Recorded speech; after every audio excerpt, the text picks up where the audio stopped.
Hello, my friends. Today's date is November the 20th, and this is a reading for you if this is your birth date or if this is a anniversary or a special event day. Primarily, this is a birthday reading, though. So this is a reading for the year to follow. It's a four-card pull, a general energy card for the year, a challenge you might face this year, an action you can take to stay in balance, and an outcome. So, what is the general energy of the year? The prayer.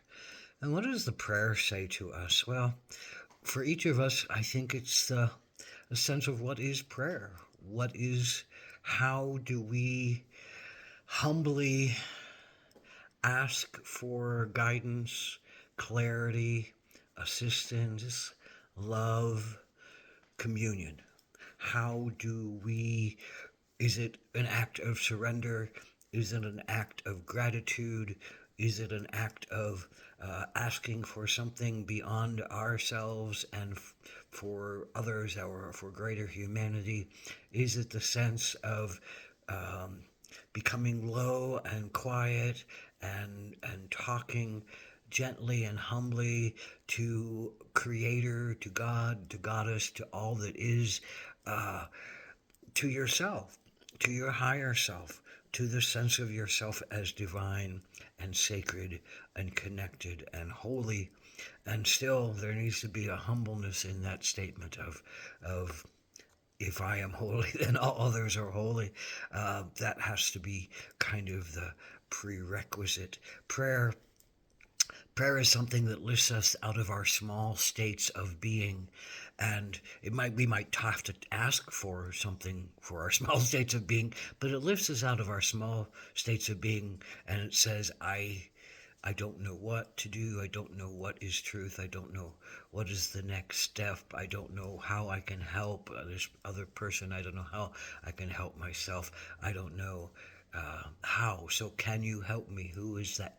Who is that? What is that you're asking for help? And how do you go about doing it? This is really, I think, a year of exploration, of deepening of your prayer in some ways, or maybe starting a prayer in some ways that you haven't thought about doing before, because something is very important to you this year and it feels disrupted. So this is your challenge for this year. And this is Three of Cups. And the Three of Cups is really about family and joy and play and pleasure and music and enjoying each other's company. So, but that's your challenge. So the challenge is something seems to be disrupting your family, whatever family means to you. Maybe it's three friends. Maybe it's doesn't have to be three either. Something is disturbing your family or your relationships with others, and something is making you not feel like either you're safe and that you feel vulnerable, or that you feel angry or irritated, or maybe all of the above. It's these family dynamics that push all kinds of emotional buttons. These friends and family dynamics, these associates, whoever you associate with, that you have generally come to some often good place with, that you can once possibly remember that you had a good time together and you knew how to enjoy each other's company and play and be vulnerable. But right now you can't. Something is getting in the way of that. And so, what becomes your prayer? I think is the question. Do you pray for?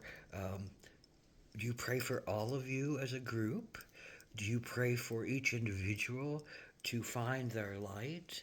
Do you put what do you put in your prayer? Do you put in negativity and wish for condemnation and wish for revenge and holding of resentments, or do you think higher and more magically and wish to change the energy of the situation and wish to change the dynamics of things so that you can, in essence, find some peace again and find some joy again and find some uh, honor again?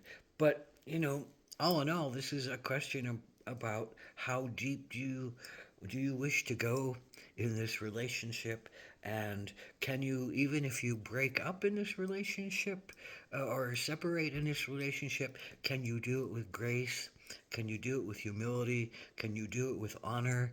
Can you do it with respect that things just aren't clear without holding a sense of pain and resentment? Well, you know, that's the human trauma and drama that we bring with us. The more we can, ease ourselves from our pain and our anger and our resentment and our fear and all those other things that cloud us and make us uh, little crazy, the more we can come to a sense of peace in our relationships and surrender and humility, the more are we at peace in our lives, and the more do we understand how to flow forward. So, what is your action to take? Well, it is uh, spider.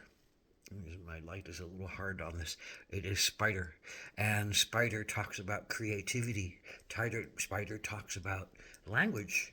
It is said that spider on her web created everything, created the whole world, created everything that we see. She is the master creator, and that she created even language. She put letters onto her web that created words, that created language, that allowed all of us to find our common language and learn how to speak and grow and heal.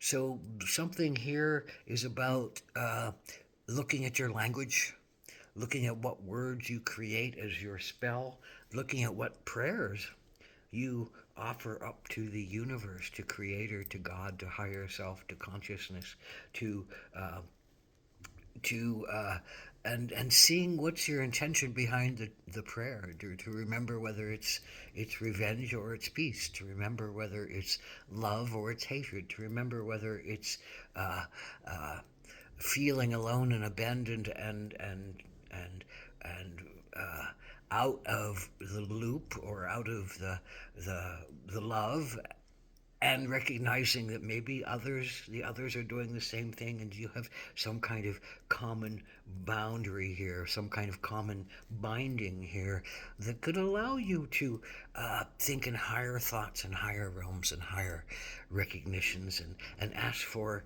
enlightenment, as a prayer. Ask for enlightenment to come to all of you. Ask for enlightenment and clear thinking and clear heartedness to come to every being who's involved in this, not only someone else who you might be having a problem with, but to ask for all of you humbly, and everything that is bothering you humbly, to be shown the light of clarity, be shown the light of truth, and find ways that are a path of honor and dignity and respect, rather than pain and fighting and drama and intrigue.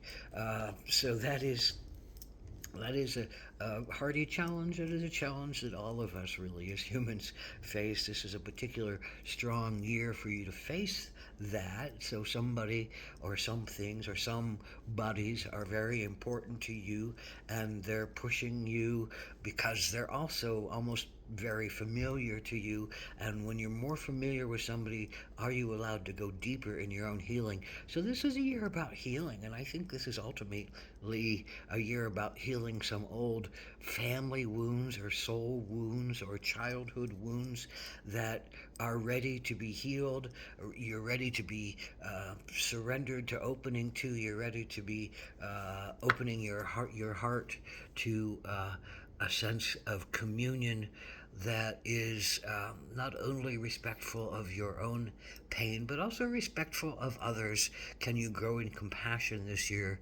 You will grow in compassion. You will grow in love. You will grow in self respect and self worth and self dignity as you extend your prayers out in ways that also afford others to have a sense of dignity and respect and honor as they go through their pains, because we're all in pain, we're all human, we're all trying to do the best we can. Even some of the um, most atrocious acts often come out of a very wounded, very, very scared soul that probably felt abandoned, probably felt called worthless, and felt unloved or unlovable, and is trying to prove themselves uh, what they already are.